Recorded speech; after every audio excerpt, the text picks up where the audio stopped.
You're now working on a documentary about love. Absolutely. Well, the Mels Loveland book turned into a documentary, and in the process of sharing the book and meeting with people and talking about Mels Loveland, the book, the 100 Days of Love, it's broken. The book itself is broken into four parts, and there's an affirmation generally that breaks open the heart at the top of the chapter, and then there's for your consideration. Hey, I just thought, this is something you want to think about. Yeah. And Have you then, considered it this way? so it really was I read the book now. I took a plane trip just recently, and I was like, I'm going to take Mel's Loveland with me and see what it's like to read the book. Yeah. And I was humming with a loving expression emanating from that book when I got off the plane. And I was intrigued because I don't remember writing any of it. So Wow. Mel's Loveland really was channeled writing. Right. And I haven't always listened to the voice. It takes me some time. And I heard go to the Loveland Public Library early in the writing process. And the Loveland Public Library is where? Colorado. Okay, so it wasn't just around the corner. You had a. No, and Trip. I was like not going. I was like not going to go. Yeah, I know that feeling of arguing with the voice. Not interested. No, thank you. I've got plans for lunch. Somebody has better stop this thing. I'm not going to do it.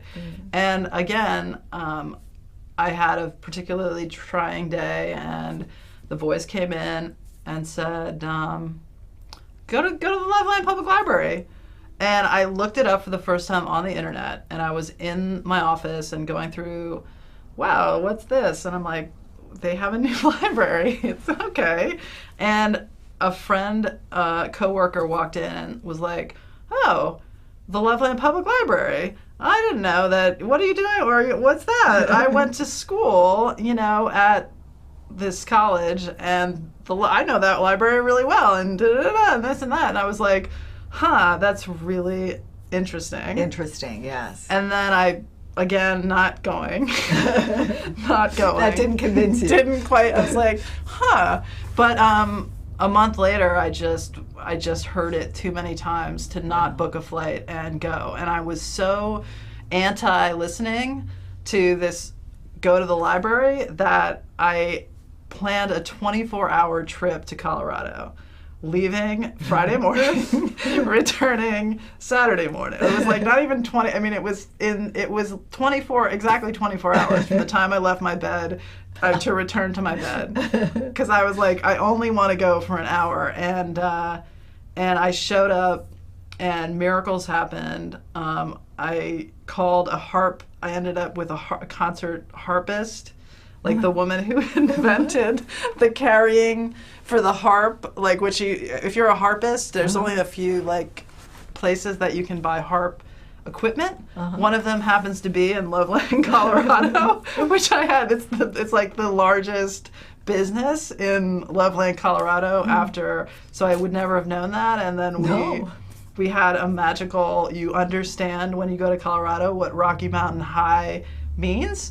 Finally, you're high. I didn't quite get it. The elevation really brings you to another space. The oxygen is a whole different thing. Yeah. So this trip was Rocky Mountain High for me. Wow. And the last shoot of the day, I'd scheduled some shoots because I'm like, I want to capture this. This will be fascinating. Loveland, Colorado is at the public library. So I'm there, I have my camera guy, and we're walk through the library. The voice is not speaking to me at all. I'm looking around, I'm like, I don't feel it. This is not, nobody's speaking to me, I'm hearing nothing. I think, let's just go outside. So we both go outside, and we sit there, and I go, well, what about that bench over there by the lake? There's this man-made lake. And I'm like, okay, why don't you sit up? I'll just figure out your thing. I'm going to sit on the bench and wait for you. And I'm sitting on the bench. We start rolling. And I'm like, a voice told me, to come to Loveland Public Library. I'm still wondering why we're here. The library itself was not where we were supposed to be, but we'll see what happens. And, I started talking about Martin Luther King and his principles of, Gandhi principles and what he did, his 10 commandments for the movement. And I'm putting out my Loveland, consider the possibility. And a woman with her dog goes, what are you talking about? And I look over and I'm like, hey, we're just filming some stuff about love. And she's like, love is hard. Love is real hard. Why are you here pushing a love agenda? And I was like, okay, well, let's just keep rolling. And she's like, I don't want to be on camera.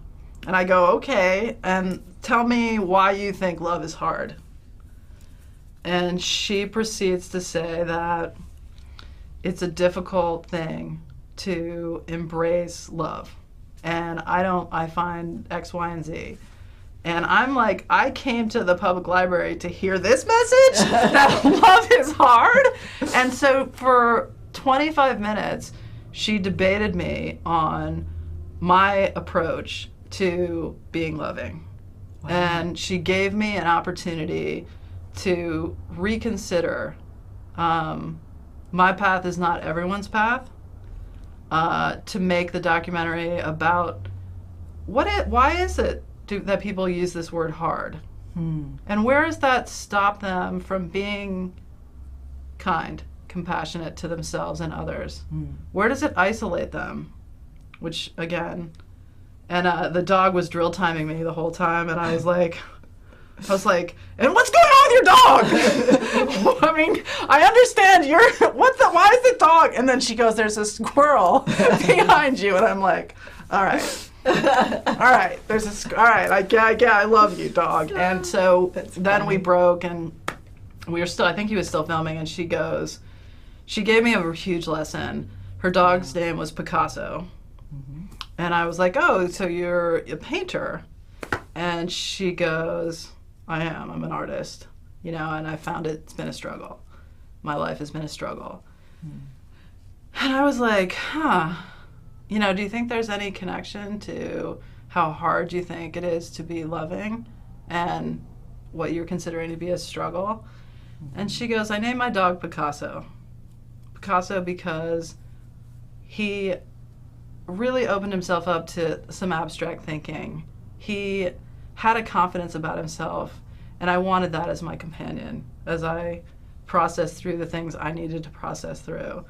And she talked about light painting. She talked about the impermanence of our experience with people. And I really got this nice little button on, wow, that's what it's like to talk about love, to show up. You never know what's going to happen. You never know. And I got to reroute myself and be really aligned in love. For me means this. For you, it might mean something else. There's an energy that's at work for all of us. Yeah, it's kind of like the word God, right? Different people have different meanings, different attachment, different feelings about it. And it's just as powerful a word. So we've got a quick clip that we're going to show from your doc right now. Take a look. Soul knows where it belongs, not some of the time, all of the time. And when you strip everything away and get there, that fact sings. I'm here in Loveland for a really simple reason. A voice asked me to come to Loveland and see what I needed to learn about love.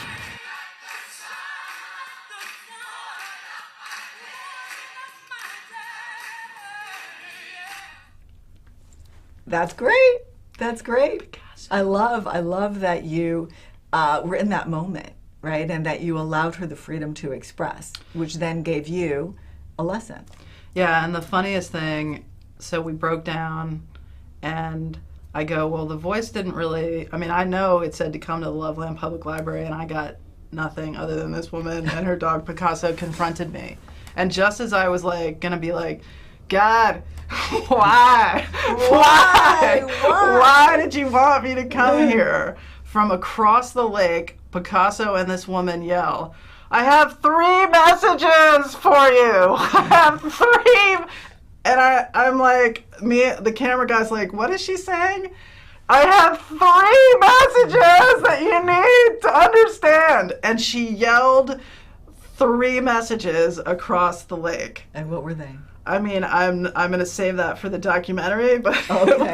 Come on. Give us one. Well, the funniest thing is I only heard 2 of them, and then the third one I had to write down, but we couldn't identify what it was, and I was like, "Thank you, everyone." Just to let love lead the way was. I mean, that was across the lake, and like I said, I had to keep asking, why am I here? What message? Where am I not being open? And that thing about the messages was just so across the lake. And it's like, why God? Well, here's the answer, right? Yeah, so she was a channel. That's amazing. And so I think that's the perfect thing to close on. Watch the documentary to get the other 2, right? But let love lead the way. Let love lead the way.